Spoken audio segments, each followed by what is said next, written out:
प्यारे विद्यार्थियों, प्रागैतिहासिक काल में मनुष्य के द्वारा पत्थर का हथियारों के रूप में प्रयोग किया।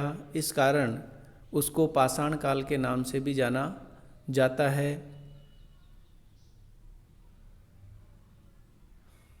पाषाण काल के बाद में मनुष्य के द्वारा धातुओं का उपयोग किया गया और मनुष्य के द्वारा सर्वप्रथम ज्ञात और उपयोग की गई धातु तांबा थी। साथ ही साथ तांबे के साथ साथ मनुष्य ने पूर्ववत पत्थर के उपकरणों का भी प्रयोग जारी रखा। इस कारण से पाषाण काल के बाद का समय ताम्र पाषाण काल के नाम से जाना जाता है।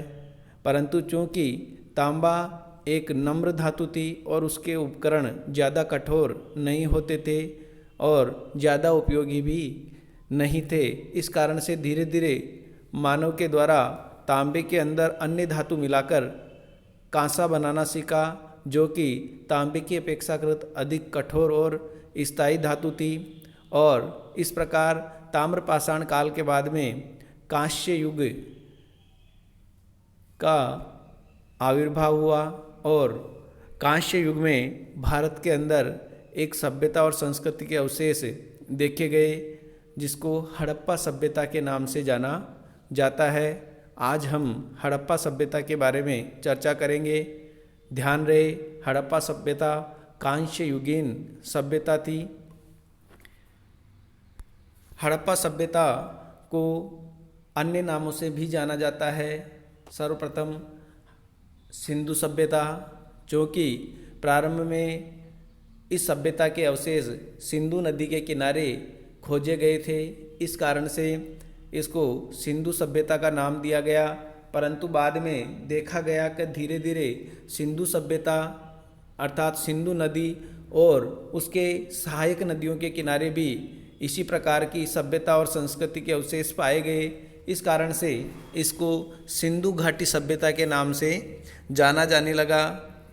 परंतु कालांतर में देखा गया कि सिंधु और उसकी सहायक नदियों के अलावा भी इस सभ्यता के अवशेष अन्य नदियों और अन्य क्षेत्रों में भी खोजे गए हैं। इस कारण से बाद में विद्वानों के अंदर इसके नामकरण को लेकर मतांतर उत्पन्न हुए। और चूंकि ऐसा कहा जाता है कि किसी भी सभ्यता और संस्कृति के बारे में जानकारी सर्वप्रथम जिस स्थल से या उत्खनित स्थल से प्राप्त होती हो, उसी स्थल के आधार पे उसका नामकरण किया जाना उचित रहता है। और इस आधार पे इस सभ्यता का नाम हड़प्पा सभ्यता के नाम से भी जाना जाता है, चूँकि इस सभ्यता के अवशेष सर्वप्रथम 1921 ईस्वी में हड़प्पा नामक स्थान पर, जो कि वर्तमान में रावी नदी के किनारे पाकिस्तान स्थित पंजाब में स्थित है, वहाँ से खोजे गए राय बहादुर दयाराम साहनी के द्वारा। और इसी प्रथम उत्खनित स्थल के आधार पे इसको हड़प्पा सभ्यता के नाम से भी जाना जाता है और इस सभ्यता का सर्वाधिक उपयुक्त नाम भी यही हो सकता है, हड़प्पा सभ्यता। इस प्रकार से फिर भी इस सभ्यता के विभिन्न नाम हमारे को देखने को मिलेंगे: सिंधु सभ्यता, सिंधु घाटी सभ्यता और हड़प्पा सभ्यता। जहाँ तक हड़प्पा सभ्यता की बात की जाए तो हड़प्पा सभ्यता के बारे में जानकारी प्राप्त होने से पहले अधिकांशतः विदेशी इतिहासकार ऐसा मानते थे कि भारत के अंदर सभ्यता और संस्कृति की शुरुआत यूनानी आक्रमणों के बाद में अर्थात प्रथम शताब्दी ईसा पूर्व के बाद में हुई थी। इससे पहले भारत का कोई इतिहास नहीं है।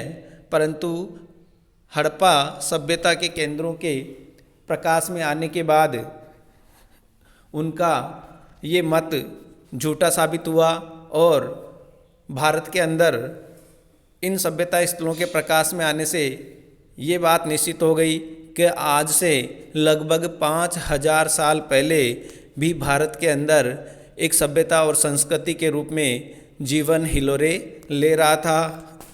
अर्थात भारत के उत्तर पश्चिमी क्षेत्र में एक सभ्यता और संस्कृति बसी हुई थी, जिसको आज हम हड़प्पा सभ्यता और संस्कृति के नाम से जानते हैं। सर जॉन मार्शल के अनुसार इस सभ्यता और संस्कृति का जो समय है 3250 से लेकर 2750 ईसा पूर्व माना गया है। इसी प्रकार अर्नेस्ट मैके ने हड़प्पा सभ्यता का समय 2800 ईसा पूर्व से 2500 ईसा पूर्व के बीच माना है, परंतु डीपी अग्रवाल के द्वारा कार्बन 14 पद्धति के द्वारा इस सभ्यता का काल निर्धारित करने का प्रयास किया गया है और उनके अनुसार 2300 से 1750 ईसा पूर्व इस सभ्यता का समय रहा है और इसी मत को सर्वाधिक उपयुक्त मत भी माना जाता है। अर्थात हड़प्पा सभ्यता का समय 2300 ईसा पूर्व से लेकर 1750 ईसा पूर्व माना जाता है। हड़प्पा सभ्यता के विस्तार की अगर बात की जाए तो हड़प्पा सभ्यता के स्थल प्राचीन भारत के उत्तर पश्चिमी क्षेत्र अर्थात वर्तमान में भारत और पाकिस्तान दोनों के क्षेत्रों में फैले हुए थे।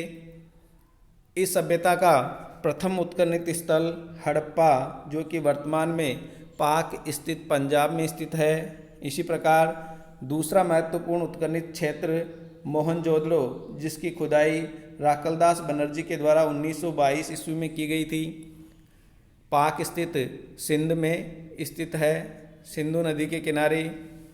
इसी प्रकार धीरे धीरे बहुत से स्थल इसके प्रकाश में आए। जहाँ तक विस्तार की बात की जाए तो लगभग 13 लाख वर्ग किलोमीटर क्षेत्र में ये सभ्यता और संस्कृति फैली हुई थी। सर्वाधिक उत्तरी स्थल की अगर बात की जाए तो जम्मू कश्मीर में मांडा नामक स्थान जो कि चिनाब नदी के किनारे पड़ता था सर्वाधिक उत्तरी स्थल है। उसी प्रकार अगर दक्षिणी स्थल की बात की जाए तो वर्तमान में महाराष्ट्र में दायमाबाद नामक जो क्षेत्र है वो सुदूर दक्षिणी क्षेत्र है। इसी प्रकार पश्चिमी क्षेत्र सुतक गैंडोर जो कि समुद्र तट पर स्थित है और उत्तरी जो क्षेत्र है वो आलमगीर जो कि हिंडन नदी के किनारे वर्तमान में उत्तर प्रदेश में स्थित है। इस प्रकार सिंधु घाटी सभ्यता या हड़प्पा सभ्यता के विस्तार की बात की जाए तो उत्तर में मांडा से लेकर दक्षिण में दायमाबाद और पूर्व में आलमगीरपुर से लेकर पश्चिम में सुतक गैंडोर तक इस सभ्यता का विस्तार था। अर्थात ये फैली हुई थी। लगभग 13 लाख वर्ग किलोमीटर क्षेत्र में इस सभ्यता के केंद्र उत्खनन में प्रकाश में आए हैं। इसी प्रकार इस सभ्यता के उत्पत्ति और अगर विकास की बात की जाए तो विद्वानों के अंदर एक राय नहीं है। विदेशी विद्वान ये मानते हैं कि हड़प्पा सभ्यता के जनक मूल रूप से भारत के नहीं थे और वो भारत के बाहर से आकर यहाँ पर बसे थे, परंतु ऐसा नहीं है।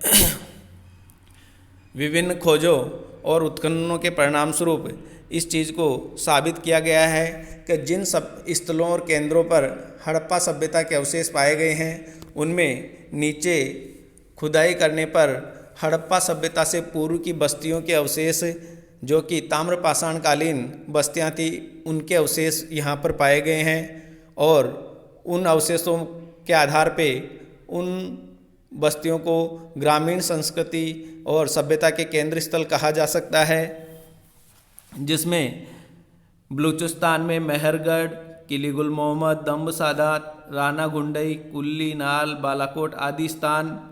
इसी प्रकार सिंध में कोटदीजी, अमरी, राजस्थान में कालीबंगा, हरियाणा में राखीगढ़ी आदि स्थलों पे हड़प्पा सभ्यता से पूर्व की बस्तियों के अवशेष थे और इस समय को हम प्राक हड़प्पा काल कह सकते हैं। कहने का मतलब विकसित हड़प्पा संस्कृति से पूर्व भी उन क्षेत्रों में मानव सभ्यता और संस्कृति या मानव जीवन हिलोरे ले रहा था और उनके अवशेषों से ग्रामीण संस्कृति के बारे में हमारे को जानकारी मिलती है। इन्हीं ग्रामीण संस्कृतियों के लोगों ने धीरे धीरे विकास करके और विकसित हड़प्पा के काल में प्रवेश किया, जहाँ पर नगरीय सभ्यता के अवशेष हमारे को प्राप्त होते हैं, अर्थात बड़े बड़े नगर और लोगों के आजीविका का प्रमुख साधन व्यापार और वाणिज्य तथा उद्योग धंधे थे। इस प्रकार विकसित हड़प्पा का काल 2600 से 1800 ईसा पूर्व तक रहा होगा। बाद में धीरे धीरे हड़प्पा सभ्यता का पतन हुआ और 1800 ईसा पूर्व और उसके बाद में धीरे धीरे पुनः उन्हीं क्षेत्रों में ग्रामीण सभ्यता और संस्कृति के अस्तित्व देखने में आए, जिसको हम उत्तर हड़प्पा काल कह सकते हैं। और इस प्रकार से हड़प्पा सभ्यता और संस्कृति एक क्रमिक विकास का परिणाम थी, न कि बाहरी लोगों के द्वारा बसाई गई सभ्यता और संस्कृति थी। इस प्रकार हड़प्पा सभ्यता और संस्कृति भारतीय मूल की सभ्यता और संस्कृति थी और ये निरंतर या क्रमिक विकास का परिणाम थी, जिसको हम 3 भागों में बांटकर समझ सकते हैं: प्राक हड़प्पा, विकसित हड़प्पा और उत्तर हड़प्पा। हड़प्पा सभ्यता के प्रमुख उत्खनित स्थलों के बारे में हम अगले वीडियो लेक्चर में चर्चा करेंगे। धन्यवाद।